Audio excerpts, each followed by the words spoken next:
subsídios.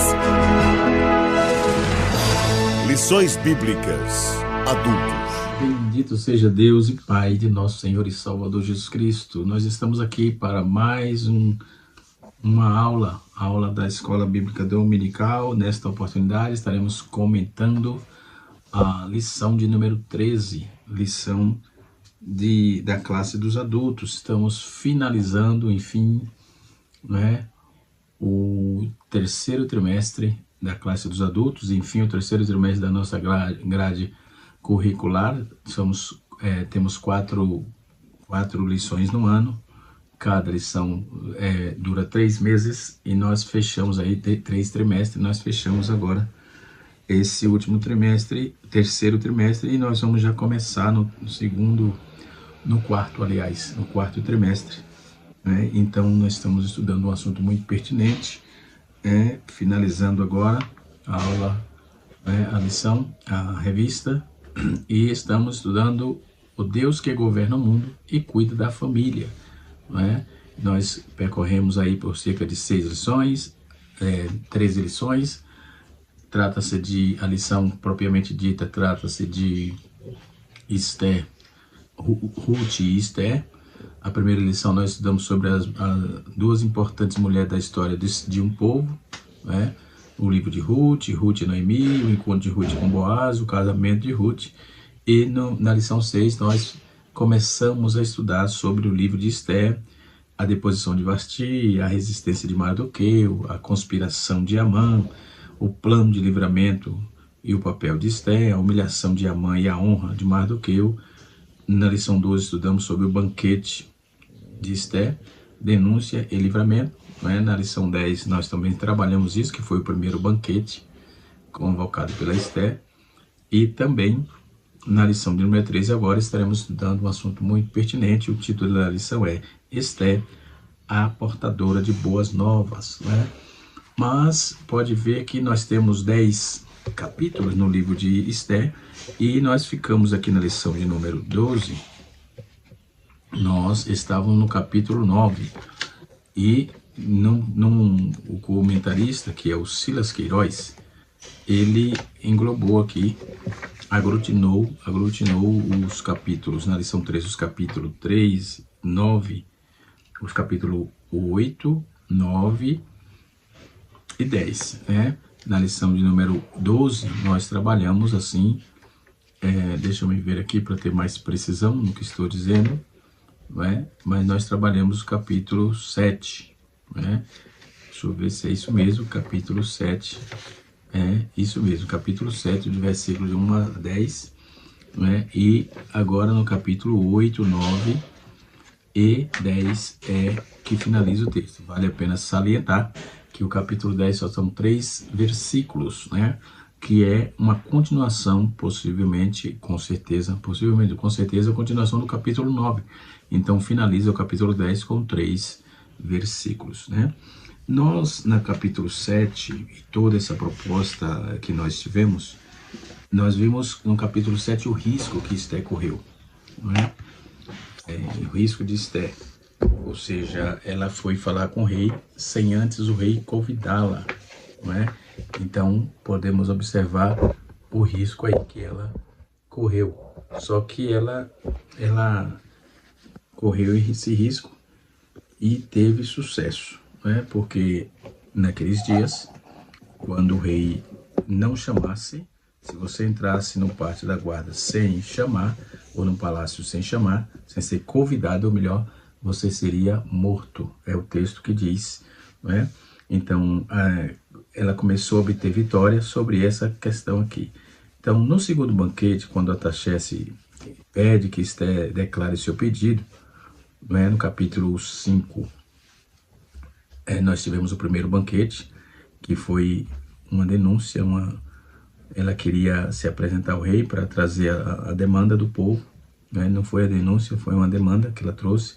Já no capítulo 2 ela fez a denúncia, na segundo banquete ela fez a denúncia. No capítulo 7, verso 1 e 2, ela revela o plano que Amã tinha para exterminar os judeus, E, consequentemente, ela pede ao rei que poupe a sua vida e a vida do seu povo, no capítulo 7, versículo 3 a 6. Né?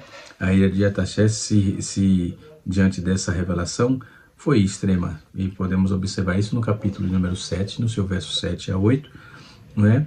E agravou-se ainda a situação de Amã, que prostrou sobre o leito de Esther e etc. Então, finalizando sim a aula 12, dentro dessa proposta, nós temos aí o capítulo 8, que trata, capítulo 8 e 9, trata sobre a vitória dos judeus, né? Essa vitória dos judeus pautada aí dentro dessa questão da imutabilidade da lei persa. Por quê? O que tinha lá? Segundo está escrito, Esther persuadiu a Artaxerxes, ou Assuero, a emitir um outro decreto, permitindo que os judeus se defendessem, porque ali estava um problema que não podia se defender, porque o Amã foi quem tinha bolado tudo isso aí, né? Para que tentasse atacá-lo com base no decreto anterior. E o decreto anterior está no seu capítulo 3, né? Que quando faz a tratativa do decreto para exterminar os judeus, né? Então, o decreto contra os judeus está no capítulo 3, que foi apesar da intervenção de Mardoqueu para frustrar um atentado contra Artaxerxes, que está pautado no capítulo 2, né? Que foi onde aquele Bigtan Teres havia sido lançado. Então, Amã, que era o conselheiro do rei, fez um complô para exterminar os judeus. Isso está no capítulo 3, a partir do versículo 1. Depois da promoção, né, de Artaxerxes, por exemplo, capítulo 3, verso 1, Mardoqueu se recusou a prostrar-se, né? Aí veio a resistência, porque estava errado, né? Consequentemente, Amã irritou-se a ponto de se exterminar, de querer exterminar os judeus, e assim sucessivamente, né? Esther tem uma decisão, conforme ela desenrola, essa decisão se desenrola no capítulo 4, e os judeus são descritos aqui no estado de luto, no jejum, pranto e lamentação, né, por causa da ameaça que, embora o nome de Deus não seja mencionado aqui especificamente, é tido como para os leitores judeus que se estavam clamando a Deus, né? E assim sucessivamente. Então a mão de Deus, a ação de Deus estava diretamente ligado a isso. Então nessa proposta de Amã, nós vemos aí primeiro, naqueles dias, a primeira situação antissemita que temos notícia, não é? A origem desse antissemitismo, Deus promete abençoar o mundo por intermédio dos judeus, não é? Portanto, as maiores bênçãos que poderiam vir sobre o mundo seria pelas bênçãos dos judeus, que são as Escrituras, né, o Salvador, o reino futuro, né? Isso viria tudo por meio dos judeus, mas o inimigo não estava satisfeito com isso. Então, o livro de Esther revela um plano satânico para imobilizar, inviabilizar o nascimento do Messias, para destruir a nação da qual ele viria. Apocalipse capítulo 12, no seu verso de número 1 até o verso 4. Então, trazendo esse escopo, não é, de situação, o capítulo 8, Esther vai e conversa com ele, tinha um decreto lá exposto, ele vai e muda, uma vez que, segundo o decreto, que representava a obra providencial de Deus para livrar o seu povo. Então, esse segundo decreto é que trouxe o livramento para o seu povo, né? Nós vamos ver os primeiros decretos no capítulo 3, primeiro capítulo 3, verso 8 e 9, Amã solicita o decreto, né? No capítulo 3, versículo 10 e 11, Artaxerxes, ou Assuero, autoriza o decreto, né? No capítulo 3, verso 12, os escribas redigem o decreto. No capítulo 3, verso 13 e 15, o decreto é divulgado. E no capítulo, ainda no versículo 15,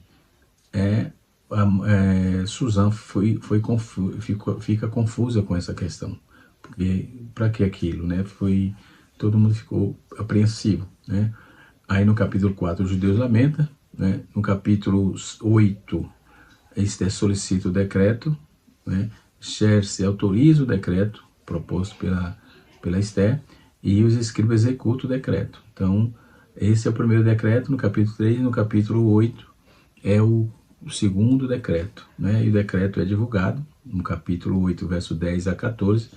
Suzã fica feliz, enquanto Suzã fica confusa aqui, no primeiro decreto. No segundo decreto, Suzã fica feliz, tá? Então, os judeus se alegram com isso, enquanto os judeus no primeiro decreto estavam totalmente tristes e lamentando, né? Triste e lamentando. Então, essa é a diferença do primeiro e do segundo decreto, obviamente, né? Aí no seu verso 10, aí nós vamos ver a vindicação de Mardoqueu. O livro conclui com um lembrete das bênçãos e as maldições que as pessoas recebem quando abençoam ou amaldiçoam o povo da aliança, né? O povo de Deus, né? Então, ao passo que Amã foi enforcado na própria forca, ele construiu em sua ambição de destruir os judeus, né? Mardoqueu foi elevado à posição dele, e assim sucessivamente. Temos aqui algumas particularidades de interesse nosso para poder entender toda essa proposta, né? Nós temos, sem dúvida alguma, informações sobejas dentro desse contexto. No capítulo 8, né, aqui o comentarista colocou nos acréscimos, deixa eu ver a lição aqui, né, colocou no livro de apoio um adendo muito interessante, né? A nossa lição, ela está dividida em tópicos como de praxe. O primeiro tópico é o pedido de defesa aos judeus e a concessão do rei.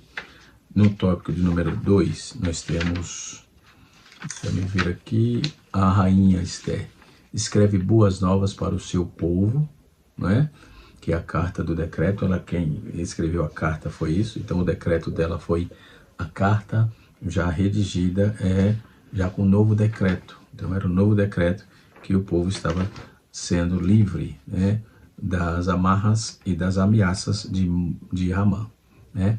No tópico número 3, a mulher é chamada por Deus para ser relevante no mundo. É o que diz o texto, não é? E assim sucessivamente. Essa questão de banal, ou banalização, banal quer dizer comum, né? Dentro de várias culturas, né? Então, aquilo que é banal, segundo a filosofia, banal é aquilo que é comum para muitas pessoas, né? E a banalização é o ato contínuo daquilo que é banal, ok? Trazendo aqui para o nosso contexto e para a nossa lição de número 13, ela está pautada no capítulo 8, versículo, a leitura bíblica em classe está no capítulo 8, no seu verso 4 a 8, no capítulo 9, verso 29 a 31, e no capítulo 10, versículo de número 1 a 3. O capítulo 10 só tem mesmo esses 3 versículos, né? Então, trazendo para os nossos dias, nós vamos ver que a base da cultura persa naqueles tempos é que a propriedade de um traidor, pelo costume persa, voltou ao rei, né? Então a propriedade dele era do rei, não dele, porque ele traiu e voltava ao rei. Ele deu a sua rainha, entendeu? Então Esther, ela que colocou Mardoqueu sobre ele, né? Capítulo 8, verso 2, o resultado é para Zeres, esposa de Amã, e seus sábios e desconhecidos, né? Nós vamos ver no capítulo 5, verso 14, e no capítulo 6, verso 12 e 13, né? Os 10 filhos de Amã também morreram mais tarde. Isso está pautado no capítulo 7, capítulo 9, verso 10 a 11. E nós vamos ver no versículo 5 do capítulo 8, que para revogar isso provou se é possível a luz da natureza inflexível dos editos do rei, no capítulo 1, verso 19, não é? De Esther, obviamente. Então, no entanto, um contra-decreto era possível. Então, quando deixaram brecha no decreto, e um contra-decreto era possível. No capítulo 8, no seu verso 8, 11 e 12, não é? Foi proposto ao rei colocar outro decreto, não é? E nós podemos observar no versículo 5, diz assim: e disse, se bem parece ao rei, e se eu achei graça perante ele, e se este negócio é reto diante do rei, e se eu lhe agrado aos seus olhos. Escreva-se que se revogue as cartas e o intento de Amã, porque filho de Hadad, o Agatita, Hamedata, o Agatita, os quais escreveu para lançar a parte, ou para lançar a perder os judeus que há em toda a província do rei. Então eles deixaram a brecha ali, e ela disse: se tu acha graça em mim, e se tu acha legal esse negócio, ele agrada aos seus olhos, então escreva uma carta para que se remova. O ponto da brecha, a brecha que estava no edito de Amã, eram as mentiras descabidas e a pressão que ele estava fazendo para dirimir, para exterminar o povo judeu, não só Mardoqueu, mas o povo judeu. Então, quando o rei soube da verdade propriamente dita, a mentira de Amã e toda a trapaça, toda a falsidade ali caiu por terra.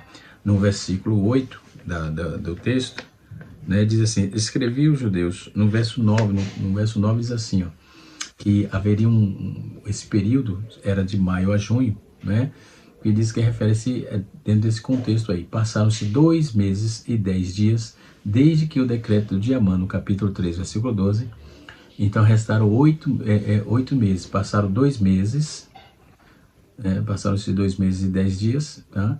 Então restava 8 meses e 20 dias, até que ambos decretos entrassem em vigor. Então teve que correr contra o tempo para poder conversar com o rei. A inteligência de Ester, a sabedoria de Ester, a fé de Ester, a prudência de Ester e o cuidado, porque a prudência, porque ela teve o cuidado de saber que o rei, se fosse na primeira vez que ela foi para falar com o rei, para marcar o primeiro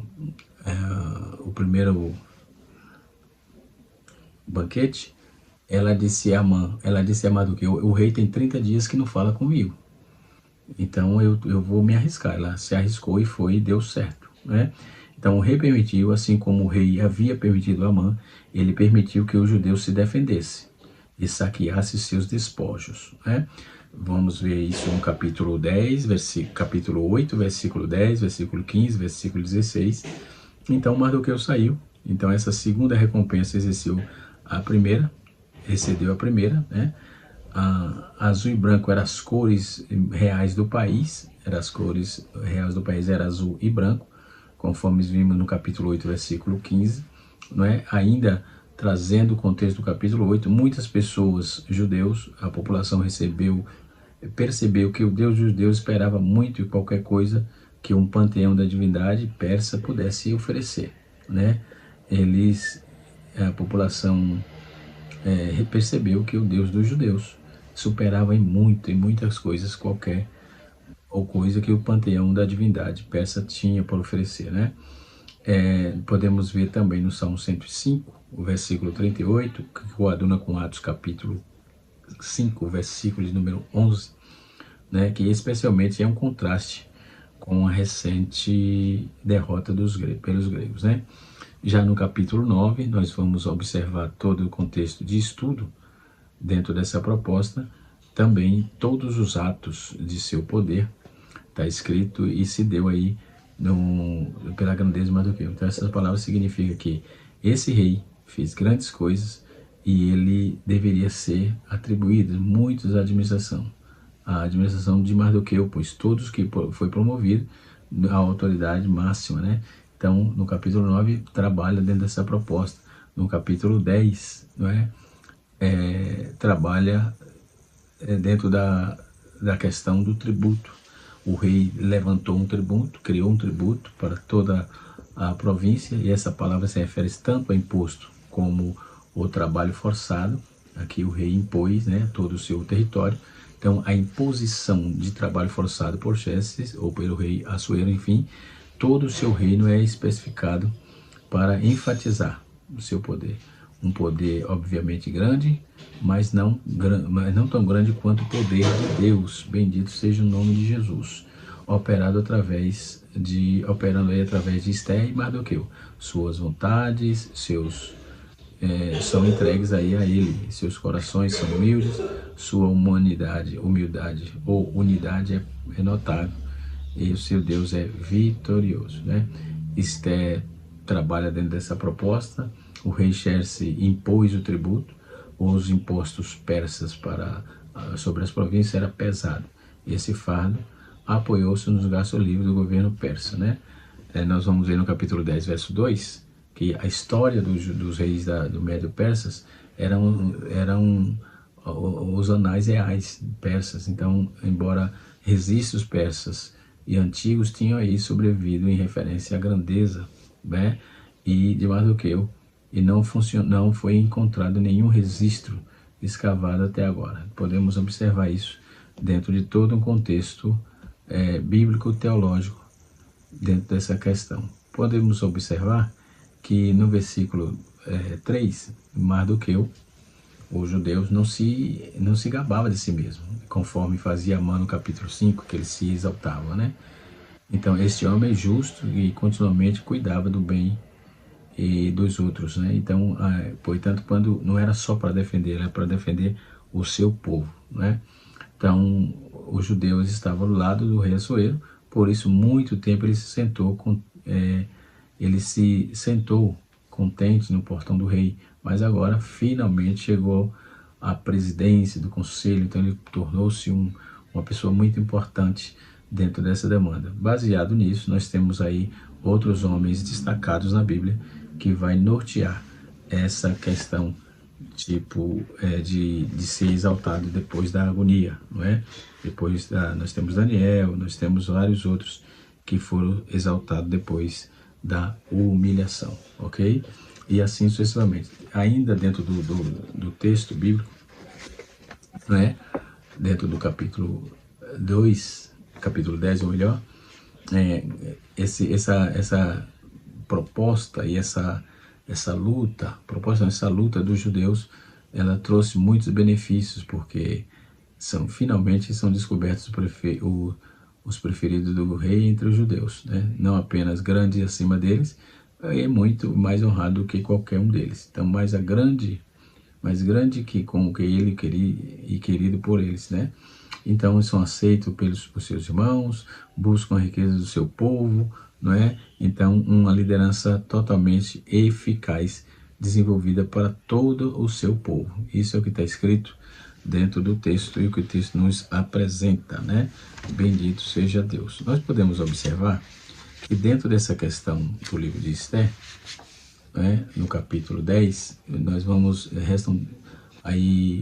tivemos todo o trâmite e restaram 3 capítulos, conforme eu já disse. Trouxeram um efetivo livramento dos judeus e o decreto de Assuero, a instituição da festa de Purim, não é? E de todo esse contexto. Esse calendário proposto aqui é um calendário que ia de fevereiro a março, né? No nosso calendário, e os calendários dos meses pós-exílio que aparece aqui, né? No livro, segue-se a denominação dada aí pelo calendário babilônico, que foi adotado pelos persas, ok? Só a título de informação, tá certo? E nós vamos, no capítulo 1, vimos a descrição dos banquetes de Assuero, a disposição do Vasti. No capítulo 2, nós vamos ver 4 anos depois da distinção de Vasti, Assuero casa-se com a judia Esther. Depois nós vamos ver que era a prima de Mardoqueu, né? No capítulo 3 surge um novo personagem, que dentro dessa história que era Ramã, que era súbito, né? Que começa aí, que ele súbito recebe aí uma elevada honra, né? Então foi muito meteórica a ascendência dele. Também a decadência foi mais rápida ainda. Tenha cuidado, espere o processo, calma, vai passando devagarinho que Deus vai dar vitória. Não procure avançar naquilo que você vai ter prejuízo amanhã. Foi o caso de Mardoqueu, de Amã, que surgiu assim meteoricamente, né? De forma súbita, recebe as honras principais de príncipe da Pérsia, uma espécie de primeiro-ministro, né? Ainda no capítulo 3, começa aí o entreveiro entre Amã e Mardoqueu. Daí é que não deu muito certo para Amã, né? Amã planejou a morte, não apenas do Mardoqueu, mas também queria exterminar todo o povo judeu, não é? Das províncias extensas do seu império persa, né? E das fronteiras da Índia, que ia das fronteiras da Índia até a Etiópia, na África. Então abrange todo o território da Anatólia, que é a atual Ásia Menor dos tempos do Novo Testamento, que é a atual Turquia também, né? E atinge aí o Mediterrâneo e etc. E tal. Então, podemos observar que Assuero assinou um decreto que marcava o dia da expoliação da morte de todos os judeus, dia 13 do mês de Adar. É o calendário persa, que compreendia fevereiro a março. Então, no dia 13, dentro dessa questão. Não dou um 10º mês, o 11 depois, portanto, já que se lançou aí sorte sobre o primeiro mês do ano, o mês de Nissan. Ok? Então, no capítulo 4, já descreve o estado da profunda tristeza e lamento do povo. No capítulo 7, termina com o corajoso ato de Esté. E agora, no capítulo 8, nós temos aí 8 e 9, e 10, nós temos uma observação e um adendo muito interessante, né? Nessa questão do período de defesa, o amigo Amã, inimigo do povo de Deus, está morto, né? Mardoqueu altamente honrado, e apesar de tudo isso, o drama dos judeus ainda não havia terminado, porque o decreto que Assuero continuava produzindo seus planos, seus efeitos, né? Ele estava em efeito ainda pleno, no caso, né? Quais aí a questão não era individual, mas bastava Esté e Mardoqueu estarem bem. Então, era preciso resolver o problema de todos os judeus. A missão de Esté, que havia recebido de Mardoqueu, né? E assim sucessivamente.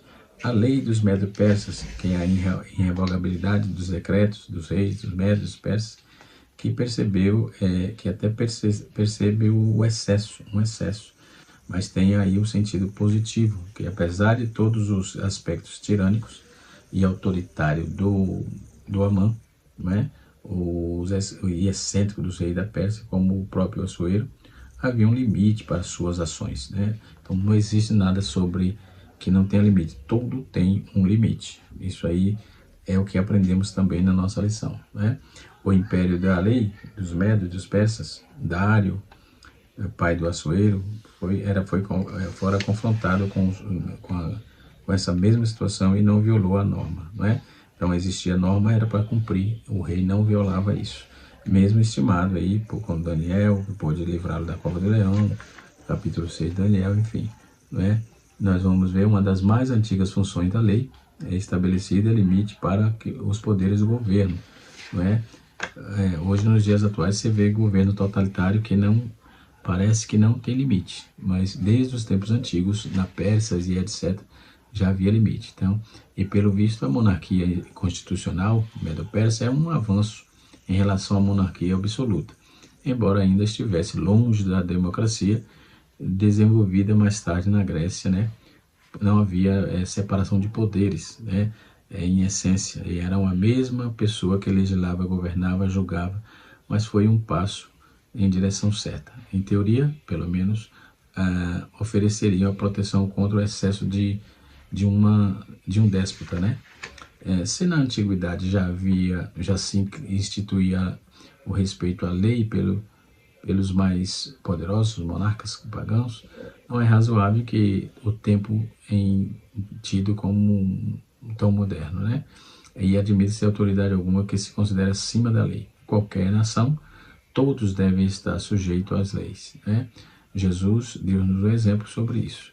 Depois nós temos a segurança jurídica daquele decreto. Os países de regime democrático, por exemplo, como o Brasil, todos os aspectos relevantes da vida pública, privada, vida pública e privada, melhor, são regrados por uma ordenança jurídica, um ordenamento jurídico constituído sob uma Constituição Federal, que todos vinculam. Isto é necessário que haja previsibilidade e segurança jurídica. Nenhuma pessoa ou poder está acima da Constituição. Ninguém pode agir de modo a violá-la, né?